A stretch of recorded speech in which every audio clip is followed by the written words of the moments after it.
അതിനു മുമ്പേ എത്ര ഗംഭീരമായിട്ട് 3 ആന എല്ലാ ആഡംബരങ്ങളോടും കൂടി 8 മണി മുതൽ 12 മണി വരെ എല്ലാ ആഡംബരങ്ങളോടും ഗംഭീര ഉത്സവം നടന്നിരുന്നതാണ്.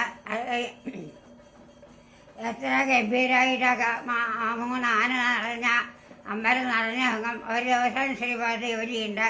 ഒരു ദിവസമേ ഉള്ളൂ, അത് 4-ാം ദിവസമാണ് ശ്രീപാദ ജോലിയുണ്ട്. 7-ാം ദിവസം ഗംഭീര ആറാട്ടുണ്ട്. 7-ാം ദിവസം വലിയ വിളക്കുണ്ട്. 29 എഴുന്നള്ളിച്ച് മനയ്ക്ക് പടിഞ്ഞാറോ പടിക്കാൻ നിന്നും അവിടെ വേട്ടേക്കാരനുണ്ട്, അവിടെയാണ് വലിയ വിളക്ക്. അത് കഴിഞ്ഞ് വെളുപ്പാങ്കാലത്ത് 4 മണിക്ക് അമ്പലത്തിലേക്ക് വന്ന് പൂജയും പ്രദക്ഷിണം വയ്ക്കലും കഴിഞ്ഞ് പള്ളി തായാട്ടും കഴിഞ്ഞ് മണ്ഡപത്തിൽ കിടന്ന് ദേവരുറങ്ങും. അത് കഴിഞ്ഞ് വെളിച്ചാകുമ്പോൾ ആറാട്ട് കഴിഞ്ഞ് വന്ന് കൊടിമരത്തിന് വേണ്ട പറകൾ നിറയ്ക്കും. പറ നിറച്ചൊക്കെ കഴിഞ്ഞാൽ കൊടിമരം മറിക്കും.